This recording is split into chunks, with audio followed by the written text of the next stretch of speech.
And good evening, and welcome to the Sportsbook of Charleston here in North Charleston for the Coaches Show, presented by Cutwater, as we're back for another week, bye week for the Bulldogs, so no show last week, but we're back here tonight with you for the next hour to talk Citadel football and get ready for the Bulldogs' next game as they hit the road this Saturday, 3:30 kick in Boone, North Carolina against Appalachian State. Of course, we'll break down some film. If you're here in person, you'll have a chance to submit a question that we'll get to at the end of the show, where Coach will answer said questions. And we'll look ahead and get ready for kickoff on Saturday for the Bulldogs on the road against App State. Coach is with us as always. Coach, good evening. How are you? I'm good. I just got the good news. I was just watching TV right here.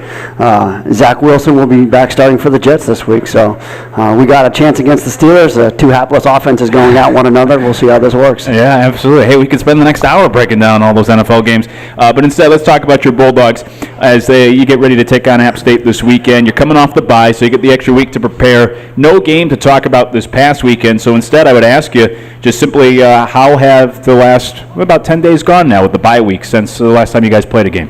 Well, we started off Sunday after the Mercer game, and we really put that behind us. We went through all of our corrections that we needed to make, and really kind of gave most of that day off. We lifted, we got all the film out of the way, and then we took a break all the way Sunday and Monday.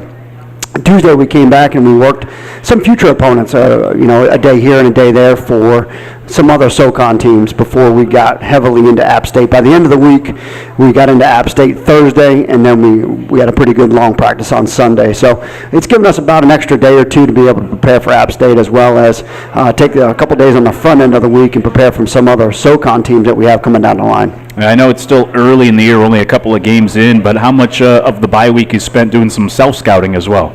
You always look at yourself, and we try to do it week to week. So both sides of the ball, we try to stay as updated as possible as to where we are, where our play calls are at, what are our best play calls, where do we need to work on some things, and then both offensively and defensively. So we try to stay up to date as best possible as we move throughout each game, and we've got guys dedicated within the program that handle all the quality control. You obviously can't control, a lot of things on the schedule. When it comes to this off week, this early in the season, ahead of a team like Appalachian State, what did you think just about the timing of the off week? We were going back and forth with App State whether it was going to be this week or next week, and I was kind of hoping that we would have had the bye next week, which would have been this weekend, heading into the Furman game. But as it's they wanted to play this weekend, so that was perfectly fine with us. We don't have a lot of control over that, so we've just got to be able to deal with it. Would I prefer to have it in before the Furman game? Absolutely. But it certainly hit us in a good time. I think we still got some guys healthy, and now we're going into our FBS game here. So at least you've got most of your guys that will be back. It's the Coaches Show with the head coach of the Bulldogs, Coach Brent Thompson, here at the Sportsbook of Charleston, where you can come out and join us every Wednesday. The walls littered with TVs. You can watch whatever game you want here on the weekend, throughout the weeks. Come join us for great food and talk Bulldogs football every Wednesday during the football season. I use that as a segue because we were talking about this a little bit just before we went on the air, and I know it was brought up in your press conference this week, but as a coach, when you're so used to getting ready for a game and spending your weekends focusing on your own game, even as somebody who works in college football, it was always odd. I go back to the 2020 season when, unfortunately, the Citadel wasn't playing on Saturdays in the fall, and it felt so weird to be able to sit at home, even myself, and just watch college game day and college football all day. So as a coach, what was it like for you this past weekend to maybe watch those Jets on Sunday and watch college football on Saturday, actually be able to sit back and watch other teams? It was still a lot like work for us, and we still do watch games, and used to not be able to catch all of the games because they weren't televised, but now that they're televised, you can catch almost any SoCon game right now. So my dad and I spent most of Saturday kicking around the Southern Conference games, and what was interesting, we started off the game, I believe Furman had the 12 o'clock kick, so Furman played Charleston Southern. We watched a little bit of that game, and then watched that one all the way through, and then we started to kick back around a little bit, and we ended up watching a little bit of the Western Carolina game. That was a little bit of a surprise to me. I know Western Carolina can put up a lot of points, but Western Carolina and Sanford, so I wanted to find out what was going on in that game. By the time that game was just about wrapping up, it was time to watch Mike go against Navy, some of my buddies at Navy. So it was ECU versus Navy, which was a really good game, an overtime game. So in that game, it was more about the offensive side. I was watching Navy's offense to see what they were doing schematically.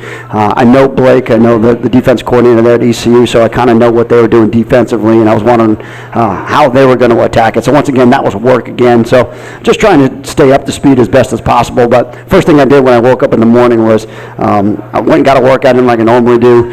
Then I watched the President's Cup, so I watched a little bit of golf, and that was a little bit more relaxing for me than the rest of the day. Yeah, I could imagine. Now, I've asked you about this before. Those games you just ran through, like you said, it's still, you're still doing work. But say you watch, just throwing out a hypothetical, you watch Clemson Wake Forest. As somebody who coaches college, this is your livelihood. Are you ever able to sit back and just watch a football game, or is it always like you're watching film? Now, a lot of the time as you're watching film, it's more situational scenario-wise. You always play out those scenarios in your head. What would you do in this situation right here? Especially particularly those overtime games. The Clemson game, we did catch the end of that game as well, being that was an overtime game. And I'm always trying to get into the offensive guy's head. Are we playing for the field goal here? Can you tell that he's playing for the field goal here? Do we know the scenario? Navy goes into overtime, and they lose 6 yards on the first play. And the first thing that we always tell our guys is never take a yard, never take lost yards in the overtime. And right then and there, you're like, well, now you've got to play for the field goal. As soon as you lose 6 yards, they end up getting back to the original line of scrimmage and kicking it in the first overtime. And then the same thing with the Clemson game. You're always trying to get in the offense coordinator's head and get in the head coach's head and figure out what is the scenario here. When do I use my timeouts? When do I ice the kicker? When do I freeze the kicker? When I don't, there's all those different things that play out. That is the biggest part of the work. Sometimes I look for it for just entertainment purposes, but the NFL, I would more watch that for entertainment than anything else because it's a little bit of a different game, and I don't watch a whole lot of NFL. Yeah, with that said, you didn't get any in this past Sunday? I did not. No, we went back to work, and we had pretty good practice on Sunday, so everything was kind of locked down at that point. Appalachian State, before we segue to our film session, you mentioned the scheduling, whether it was this week or this past week. Appalachian State obviously used to be in the Southern Conference. There is a little bit of that natural rivalry still. I know Citadel fans, I always hear reference the shock at the Rock the last time the Citadel played there and upset a top 10 Appalachian State team a decade ago. So how did this matchup come about where the App State's back on the schedule now in a non-conference game for the first time and playing the Citadel for the first time in 9 years? How did this game come about to begin with? Well, it was nice. We were looking for an FBS game. We were looking for a pay game, and being that we had an opportunity with two, corresponding open dates, that's always nice to have. And they were willing to pay a pretty good amount, which is surprising. The travel's easy. The opponent is familiar to a lot of our fans. We've got at least some history there. Yep. And I certainly know that they do a good job up there. It's going to be a great environment. So I know the experience of it will be enjoyable. Yeah, they sold out that game a while ago. This game upcoming Saturday against the Citadel should be a good environment, even if there is some treacherous weather here this weekend in Boone as well as the Low Country. And we'll be there, of course, for the game. And if you can't make it out to Boone, you can always head on over here to the official away game watch spot for the Citadel Athletics at the Sportsbook of Charleston in North Charleston, where we are every Wednesday night throughout the football season talking Citadel football, the Coach's Show, presented by Cutwater. And when we come back, it's time for a show and tell as we'll break down some film and get ready for Appalachian State this weekend. And Coach will show us the film breakdown. So get over to your TV. You can stream it, or on your computer, watch it on YouTube if you're listening on the radio now, and you can watch along with us as we break down some film and get ready for the Mountaineers, the Bulldogs' next opponent, coming up this Saturday at 3:30. We'll break down some film when we come back. It's the Coach's Show with the head coach of the Bulldogs, Coach Brent Thompson, brought to you by Cutwater Spirits here at the Sportsbook of Charleston in North Charleston, all across the Citadel Sports Network.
Back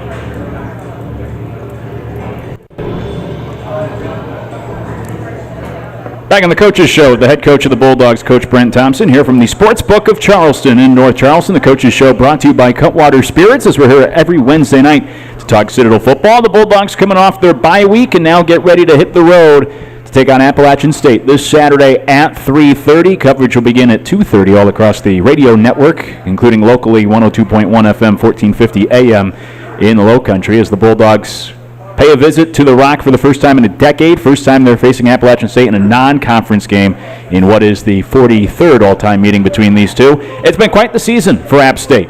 It started with that 2-point loss at home against UNC, despite the Mountaineers scoring 40 points in the fourth quarter, still didn't win the game. Then they beat Texas A&M, who was ranked 6th at the time, on the road, their first win against a top 10 team in 15 years since that Michigan upset in 2007.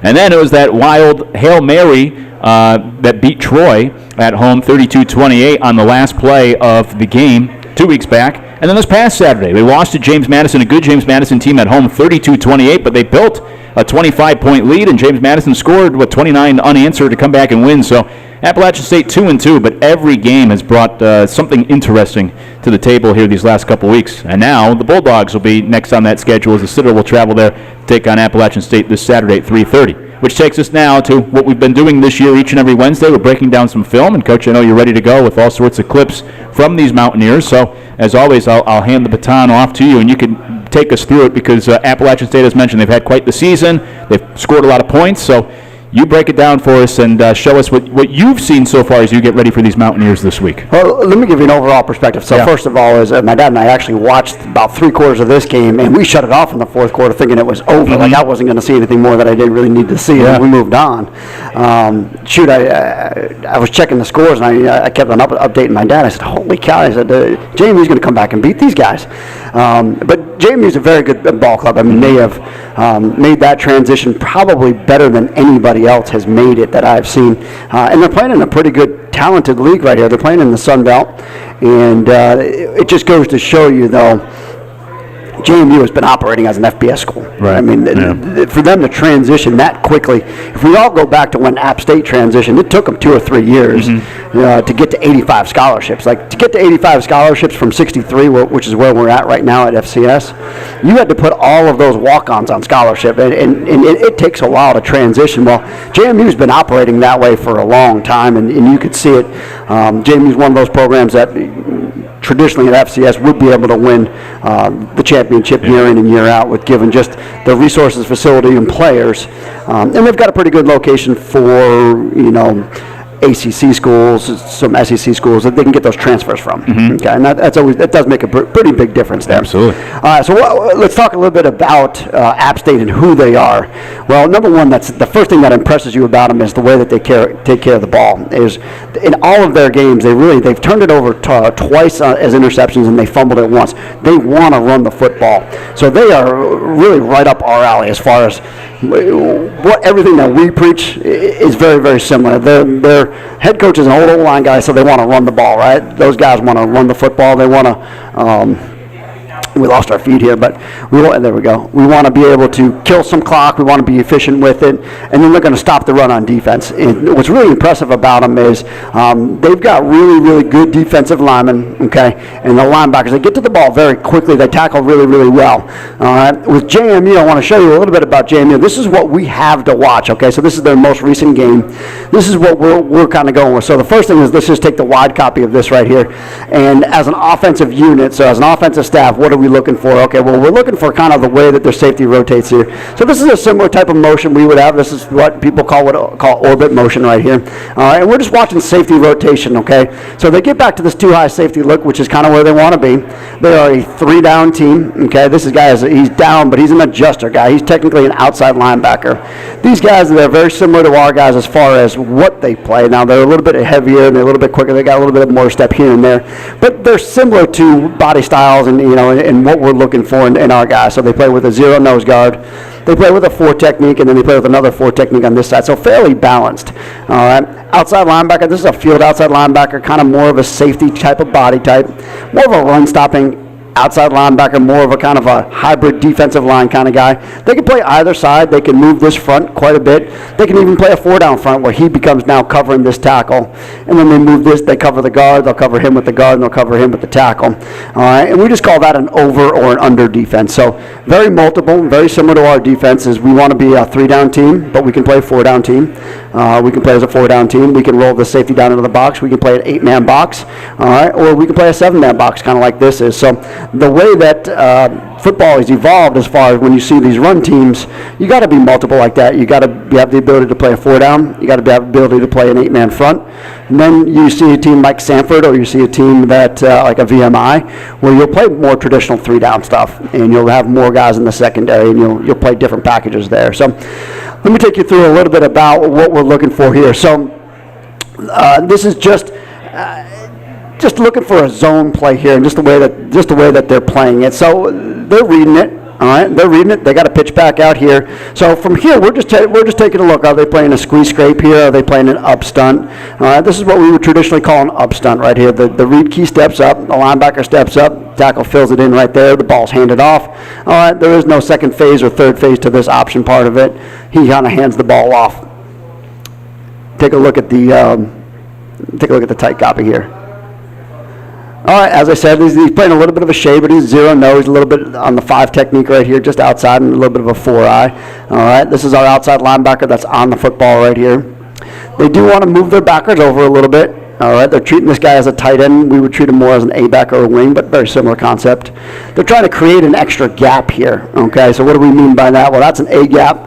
That's a B gap. All right, there's nothing out here. That's a C gap out here. Well, there's another gap here that's A, B, C. Now we've got this extra gap out here, D. So they've got to account for this, and that's why they push these guys over. All right, so that way all their gaps are covered, so that these guys, when they move, they got gaps covered, and then the safety fills, and then the safety rotates over. So first thing, this is what we have to look at, is just personnel, just to kind of take a look at the way that they move. What do they want to be? They want to be a movement team. They want to play a squeeze scrape. They want to play an up stunt. All right, a couple of other clips here.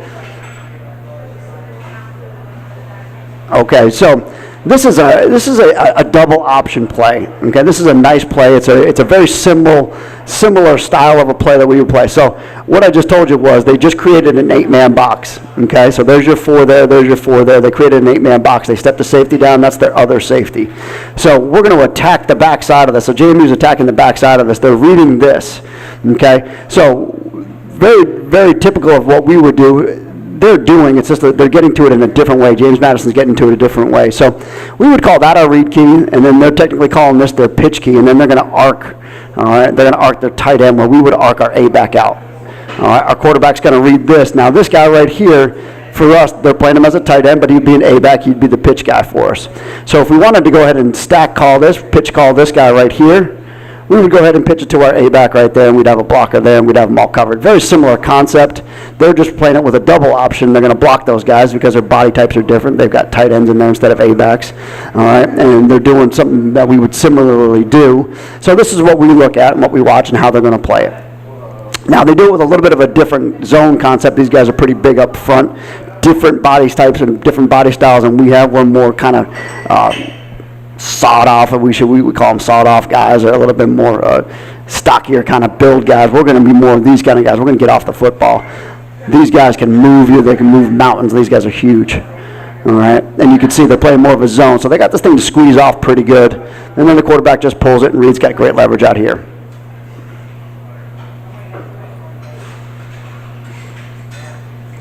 Very similar formation, all right? Once again, is we've got to go with a very similar formation to our base package, right? This would be our B back. These would be our 2 A backs.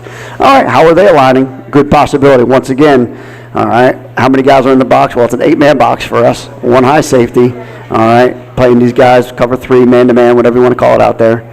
All right, and same thing, almost the same exact play, right? They're taking him and they're loading him into the box, and now they're just going to arc him. They just kind of exchanged it. All right, it's very much the same with what we would do. They're up-stunning it.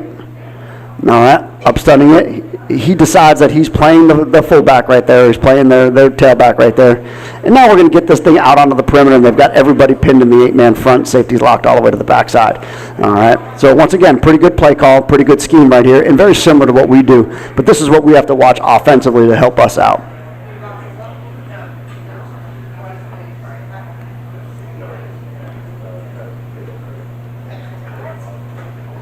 All right, another similar formation to us. All right, we go to the backside. We would just go ahead and shift it over. Same thing, we've done this before here. All right. And now you've got a very, very similar style play as well. Now we're just going to take this thing to the field. So they're going to zone this way. They're going to zone this way. They're going to play a little bit more. This is more what we'll call a squeeze scrape. Okay. The read key squeezes. Now we definitely can get this ball pulled. We've got everybody trapped inside. Now he can go here. Now the wide receiver to the field side, he's reading run support. Okay, so if safety supports, he goes and blocks him. Corner supports, he's got to go and block him. So he reads run support. Quarterback reads it, gets himself into the alley, and runs pretty well. He's a big guy, runs really well. I believe he's a transfer as well.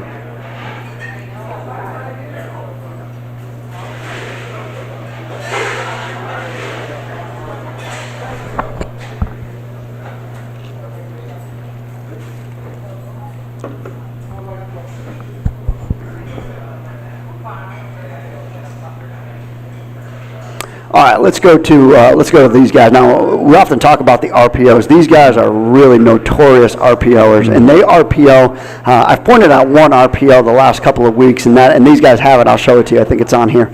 Is that we try to catch the slant. The safety steps down. We try to catch the slant on the backside. These guys will RPO just about anywhere, right? So he knows this is a pre-snap kind of RPO deal. Is hey, if they wanted to hand this ball, they can hand this ball off in here, but they got the leverage they're looking for. Here's the leverage that they're looking for in here. This guy right here, he's got one-on-one, and all he's got to do is just leverage the rest of the field. It's very similar conceptually to what we do. Is all we're trying to do is make you cover the entire field with our pitch game. They're just making you cover the entire field with their RPO game. So they're going to RPO just about everything. They're really good in the run game, and they're really good in the RPO game. Everything else, their passing is very efficient. They take a few big chunks down the field, but they've got a lot of things that they're just going to be able to move it methodically down the field. And the quarterback makes very, very few mistakes with it. All right, so this is all pre-snap, right? He's looking at it right now. He sees it. He knows what he wants to do. The offensive line is still running their zone. All right, this is what we would call some split flow zone, inside zone, split flow zone here. Split flow meaning the line goes one way. The tight end or H-back comes back the other way. He's going to come and kick out. And then on the line of scrimmage right there, we're reading the leverage if this guy's too far into the box. So meaning like if we're going to hand this ball off, this guy would make the play. So instead of that happening is let's just go ahead and throw the ball out here. All right, and leverage this guy automatically, and now you've got these two guys pinned just by their virtue of alignment, and there you go. You got a good 8, 9, 10-yard gain.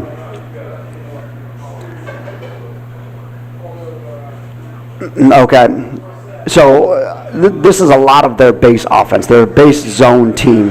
Okay, and I just showed you a very similar style of play. They really they're taking the zone and they're split flowing it again. They're bringing the H back across it. All right, and then they're taking the zone and they're trying to slide this thing all the way back to the backside. So the back is going to start. All right, everything's going to kind of cell going this way. Jet sweeps going that way. They're going to try to take you out of the box. All right, they remove one guy out of the box, this side, and then they're going to try to slide the ball back inside.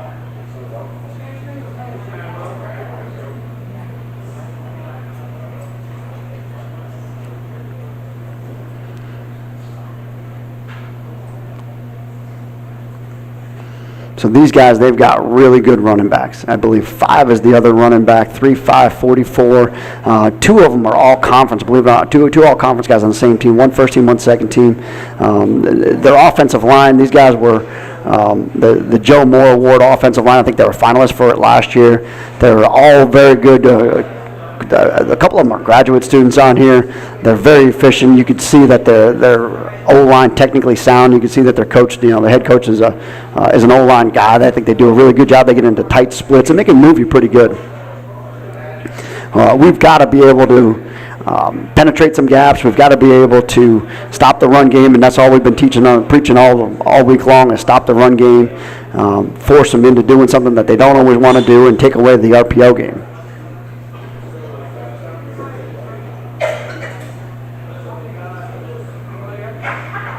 All right, same thing here. Just another. It's the same exact concept right here. This is their go-to, the kind of the split flow zone. Pull this guy out, kick this guy in. All right, and now this ball can slide. Now, JMU, if you watch any of the game, JMU really does a good job of getting to the football. They've got really good speed. They've got really good closing distance. And then this guy right here, this is not an easy play to make. He's motioning in there. He gets himself into the box, all right, and then he finds the gap that he's looking for that he's got to fit on the backside of the play. Good eyes on that play.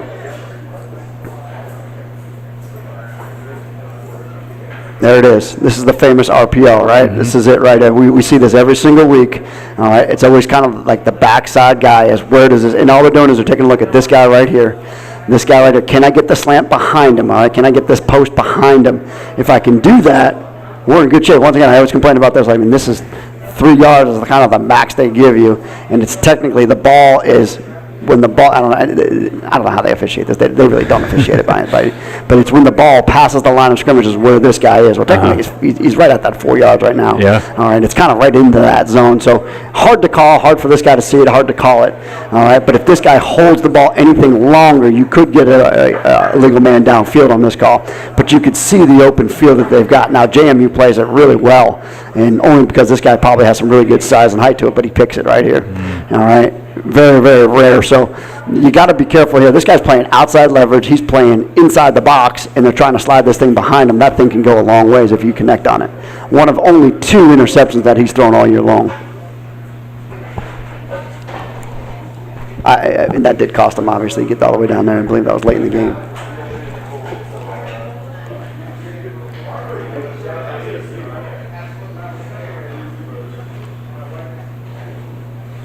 Same guy, 25, really doing a good job, having a good day there. All right, so that's their offense, that's their defense. Yeah, and that Appalachian State, you touched on it. The talent that they have, Chase Bryce, the quarterback that came from Clemson, set records last year. They have 2 different 1,000-yard rushers. As you mentioned, those all-conference guys, 4 of 5 offensive linemen back from a year ago, 3 of 4 tight ends back. They did lose 4 wide receivers who all signed NFL contracts from a year ago, and then follow that up week 1 this year with 6 different guys catching a touchdown pass. So all that to say, a lot of talent on that Appalachian State offense that will be on display this week. When you were watching the film, did you notice something like what did you see as the big difference from the first half to the second half? They built that big lead against James Madison, and then, as we said right off the top of this segment, James Madison came back to win. Did you notice any big difference that led to the different outcome? You know, I thought James Madison did a good job of, number one, is they stuck to their game plan, but they also made a few adjustments, both sides of the ball, into the second half to really take a couple of those things away from them. I never really got the sense that App State really panicked at all either. I thought they stayed on point. They were ready to go. That was really the most critical mistake, that last play that you saw right there, the most critical mistake that they made. But other than that, I mean, they were running the ball. They were moving the ball fairly efficiently right there. JMU made a few adjustments. It goes to show you, though, like how talented JMU is to be able to play with a team that goes down and beats A&M at A&M. Yeah. And it's been at the FBS level for a few years now. Yeah, it's true. 2 good programs there battling this past week. The Bulldogs will take on Appalachian State this Saturday, 3:30 kick. When we come back, we'll continue to get ready for that one. We'll look at the Mountaineers and break down some things and some interesting storylines, connections, and matchups for this game Saturday as well. And we'll do that when we come back. It's the Coach's Show with the head coach of the Bulldogs, Coach Brent Thompson, here from the Sports Book of Charleston in North Charleston. Coach's Show brought to you by Cutwater Spirits. We'll be back after this, all across the Citadel Sports Network. Hold on, fan.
Back on the Coaches Show, the head coach of the Bulldogs, Coach Brent Thompson, here from the Sportsbook of Charleston in North Charleston, the official away game watch spot for Citadel Athletics. And the Citadel, of course, will be on the road this week to take on Appalachian State. So come on over here for a 3:30 kickoff. The Coaches Show brought to you by Cutwater Spirits.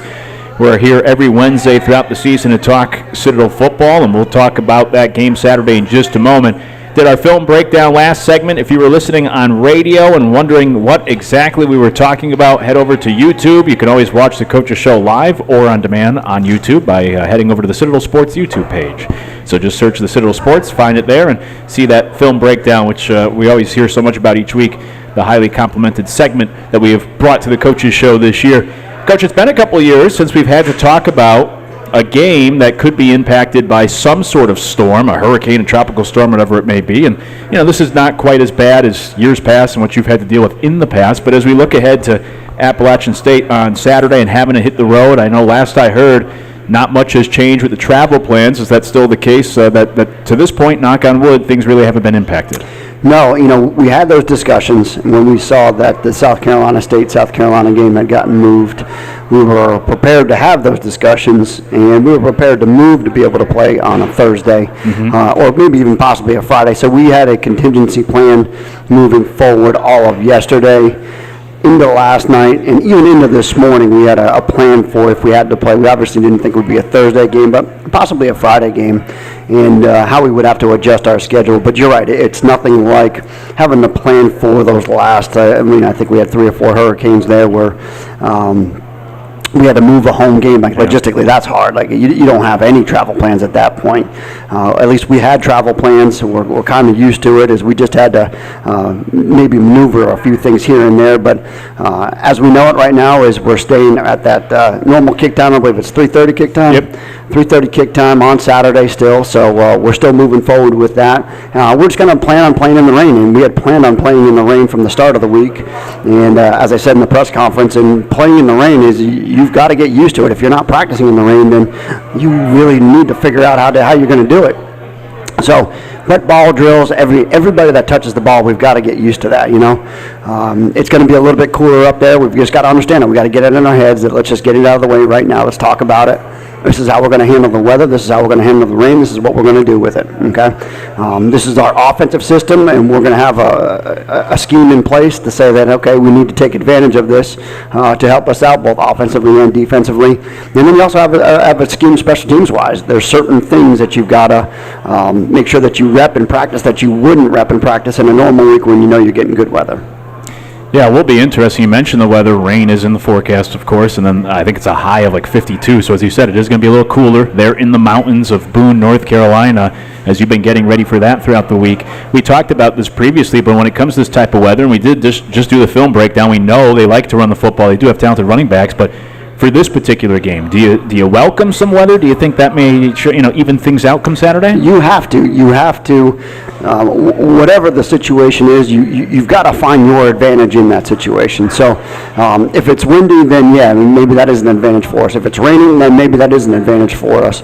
They do like to run the football. They can run it very, very effectively, but I believe that we can too. We got to find ways to be able to run it. The only thing that we've got to worry about, and a lot of teams are in the same boat anymore, it's just ball handling, is in and out of meshes and those kind of things, and dealing with cold hands. Cold hands just has a different feel on the football. You mentioned the cold hands. Is there something? Do you have guys, put their hands in cold water during practice? Yeah, you do a little bit of the ice bucket. Yeah. You have a colder ball. I told everybody I wanted that needs to be a little bit colder. Punters included, punters, snappers, holders, returners, everything. Sleeves, and you got to address sleeves, as you want to have guys that we really want to have skin on skin. The ball's got to be touching skin. Where App State plays there at the Rock, the nickname of the stadium, it's located over 3,000 feet for altitude, 3,333, which is actually going to be the highest that the Citadel's played in since Wyoming 20 years ago. Does something like that impact at all? You always hear about going to Denver Mile High, and that's a little bit different. That's a higher altitude. Sure. But is this high enough in Boone, North Carolina, where that could have some sort of impact? I don't know. I've never played there. I've never had a team go up there. Like you said, we've never really been at that high altitude. But, I've been with Andy Clausen for the last 8 or 9 years, and he kind of usually, and Kevin Yeager, the same thing, those two guys would fill me in on a lot of that stuff. You know, they're filling me in on how lousy the visiting team locker room is. They're filling me in on, you know, what the hotel arrangement's going to be. They're filling me in on what the streets are. You know, Andy's got it to the point where, you know, we've got to make a left at the McDonald's here and a right here, and, you know, and he's yelling at the bus driver the whole time. So he's pretty much detailed on all these trips. He has not covered that with me. If it is becoming an issue, then I will blame him. But other than that, I think we're all right. We'll see what happens come Saturday as the Bulldogs take on Appalachian State in Boone. So based off of the comments what you just said about have you never been to that campus or stadium before? I've been there. Actually, Okay. when we lived in Hickory, we used to go up to Blowing Rock quite a bit. We'd go up to Boone. It'd be a 45, 50 minute. You'd have 80, 90 degrees, and you'd go up there to get a little bit of relief at 60, 70 degrees up there. But yeah, I actually worked a camp up there when I was here just a few years ago when Coach Satterfield was there. So I'm familiar with the layout. I'm familiar with the way everything goes up there, but didn't run around up there, so I don't have anything personal knowledge of that. Yeah, it should be quite the environment Saturday. Hopefully, well, depending on what you look forward to. Maybe we do get some bad weather in that game Saturday, regardless. But in regards to getting ready for Appalachian State, does the mentality change during this week in any way when you prepare for an FBS opponent compared to FCS? No, you know, oftentimes you do ask me that question when we go into these games, and typically it's just another team on your schedule that you got to prepare for.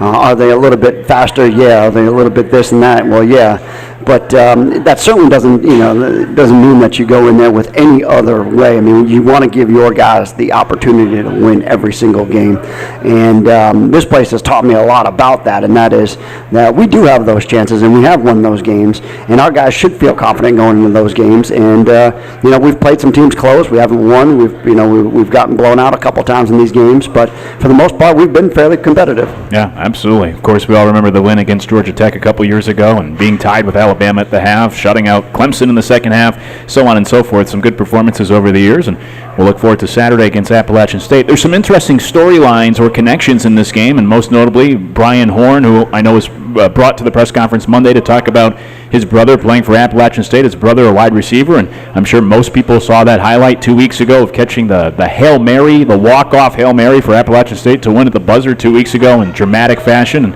that was Christian that made that catch. So I imagine, I know Brian said this is the first time he's going up against his brother. I don't know if you could pick up on things during the week, but I'm sure for him specifically, he's a little more excited about this game. Yeah, and Brian was our, if you guys don't remember, Brian was our military captain last year, wore the number 0, went to a graduate student this year, so he kind of went back to his normal number, which is a little bit different, and is a graduate student. He actually came to us as a walk-on, and one of those walk-ons that where, you know, hey, it was great to have you kind of guy, and then all of a sudden you get him on your campus, and you're like, man, this guy's, he's got something to him, he's got something about him. I can remember the day that I met with his high school coach and we started talking about Brian. We were there recruiting a couple of different guys, and I was just kind of stopping through the Columbia area on my way to some other schools. And Balls, if I was the 8th there, that's all over if I lost, but yeah, I'm fine with it. I'd want my team to do it. Okay, so there's no layers to you. No, You can get away with it, do it. yeah, snake.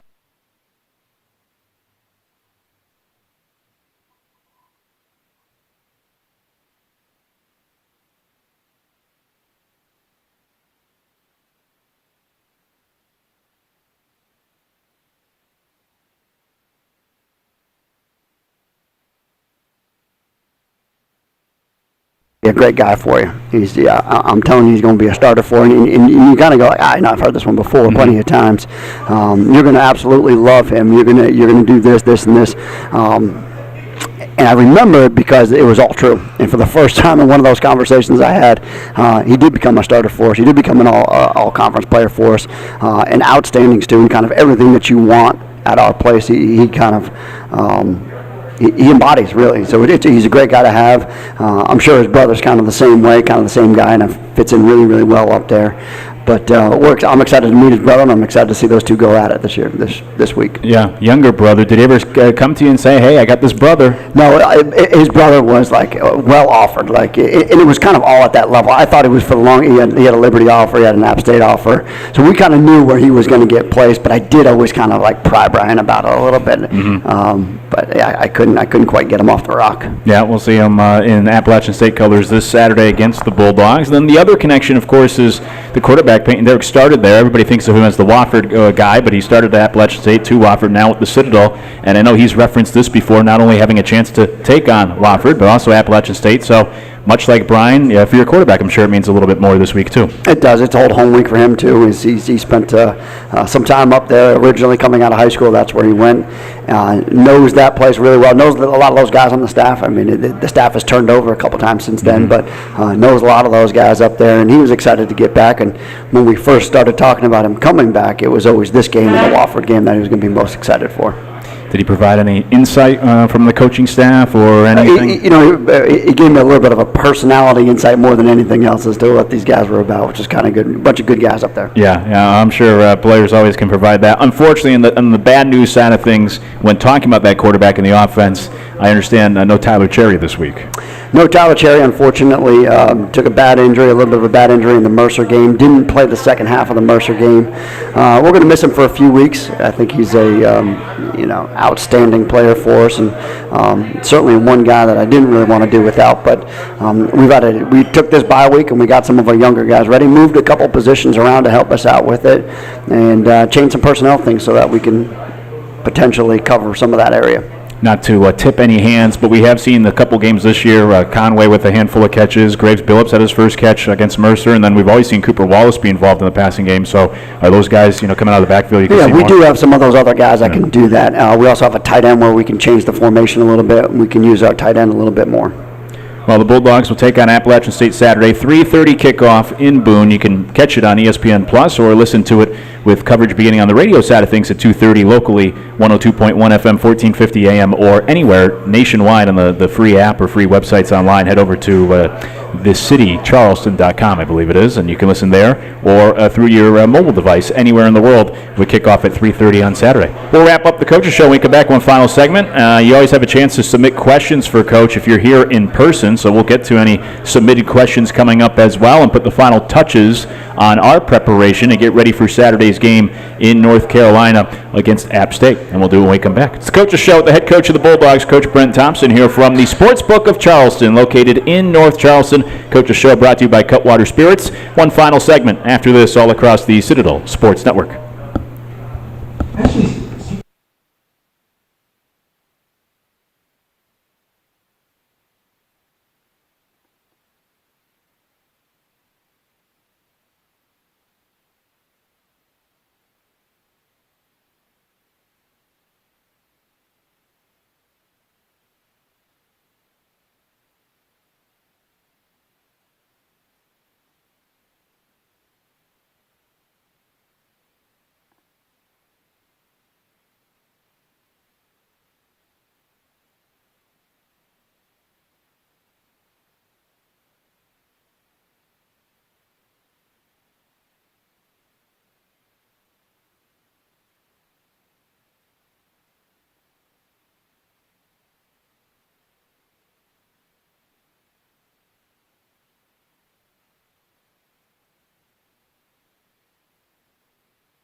Final segment of the Coach's Show with the head coach of the Bulldogs, Coach Brent Thompson, here at the Sportsbook of Charleston in North Charleston. The Coach's Show brought to you by Cutwater Spirits.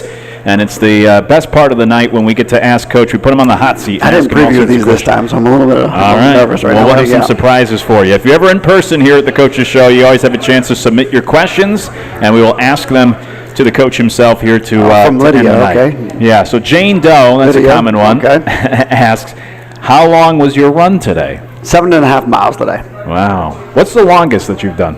I did 16. I did 16 this past summer. My longest in a typical week will be about 10 miles. Follow-up question. During the hurricane, will you run or swim? Most likely I will run. However, if I go downtown, I have been having to swim a little bit or wade through some of that disgusting water. But yeah. Even when it sprinkles. Somebody cries and it floods downtown. Who wins in one-on-one, you or James Harden? Talking basketball. We haven't really challenged each other. I kind of passed by him in the hallway a couple of times. I do like my chances, but I don't think that I would win that one. Yeah, have you had any interactions with the Sixers this just, week? Just passing by. I try not to bother them. Yeah. I try they get it all the time, and I'm just trying to make sure that those guys get what they need and just be a good host. James Harden claimed this week that he lost 100 pounds this offseason. I think he got him beat in the better offseason, I tell you. This comes from Jack Doe. Oh, okay. The Doe family, very busy tonight. If you had to attend as a student another Southern Conference school, what would it be? Oh, shoot. I can go through them for you. Chattanooga is a great town. I think Chattanooga is a really good town. I would not want to go to Spartanburg. I don't think Spartanburg is a good spot for me. Birmingham, I'm kind of up in the air about Birmingham a little bit. I think that's a little bit too dry for me up there. Greenville, however, Furman, that's really nice and plush. They got a lake in the middle of the campus. They got a lot of nice places to eat over there. Greenville's a good spot. Yeah. I mean, I think Furman, if I was looking for something really, really relaxing and chill, I think that would be my vibe. VMI, though, if I was really looking to torture myself again, like I went to Norwich, I think that would be really where I would go next. Mm-hmm. Yeah, I think depending on how I was feeling at that moment. Right. Yeah, how much you wanted to torture yourself or not. If you could have played another position, any other position other than defensive back in college, what other position would you have played? I would have really liked to have played running back or fullback or some sort of. I did like to smash people, and you don't get a whole lot of chance to smash people unless you're really facing a run-oriented team, which is the only game that I really got into was those run-oriented teams, like very similar offenses to us, where you get to actually support from the secondary position. Other than that, I was mismatched and outmatched quite a bit as my height, but I really did like to hit people, so that was my only advantage. So if I could play anywhere where I could hit somebody a little bit more than defensive back, I would have been a lot better off. You did say you got back down to your playing weight. You ever dream of throwing the pads on again? No. I got back underneath that squat bar, and I said, I really don't even know if this is the right thing to do either. Last one that was submitted by Jack in a Box Doe, Doe family representing. How do you normally celebrate wins? Well, it's let's see here. The ETSU win, I mean, we really didn't celebrate a whole lot. But I would typically usually celebrate and wait for about a couple of hours into the night and get my synopsis from my dad on the things that, you'd like to celebrate the things that really went well, but he also was going to ask you about the things that didn't go so well as well, and ask you about some questionable calls that you made or something that happened in the football game. And that's usually win or lose. I like to go back, and if it's a home game, you like to go back and catch like the 7 or the 8 o'clock game, chill out for a little bit, and then pass out and get ready to go the next morning. No, like Red Auerbach cigar after I don't know. A certain drink after each win.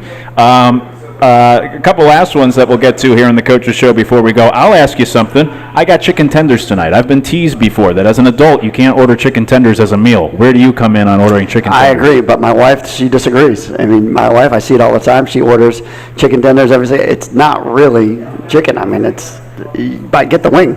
No. I don't like to work for my food. I don't want anything with a bone in it. I don't like to get lobster and have to crack things open. I just want to be able to enjoy my food. I think chicken tenders is always a great option.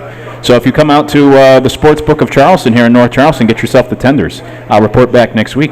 When it comes to the game Saturday, do you know what the team's wearing? Do we have the jerseys picked out? We were wearing white on white.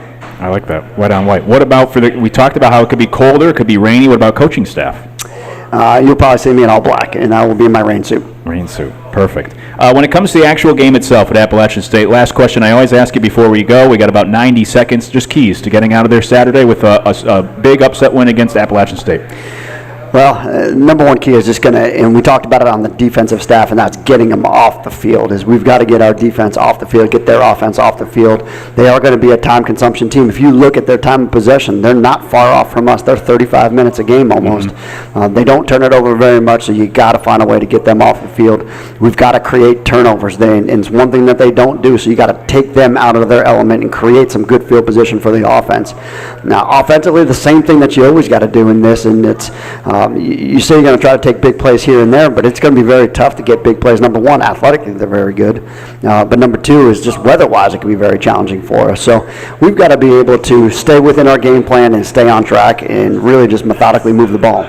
Kickoff schedule for 3:30 this Saturday in Boone for the Citadel against Appalachian State. If you can't come out and join us, get away from the storm a little bit, you could come here and watch it at the official away game watch spot for the Citadel Athletics, the Sportsbook of Charleston and North Charleston, or listen on the radio locally, 102.1 FM, 1450 AM, or anywhere online, coast to coast and worldwide, with coverage beginning on the radio side of things at 2:30 on Saturday for the 3:30 kick. We're looking forward to it. The Citadel heading to Boone for the first time in a decade to take on App State. And whatever happens, we'll break it down here next Wednesday in the Coaches Show. Coach, as always, appreciate the time and wish you the best of luck Saturday. Thank you, Luke. That's it, Coach Brent Thompson. We'll be back here next Wednesday for the Coaches Show from the Sportsbook of Charleston, brought to you by Cutwater Spirits on the Citadel Sports Network.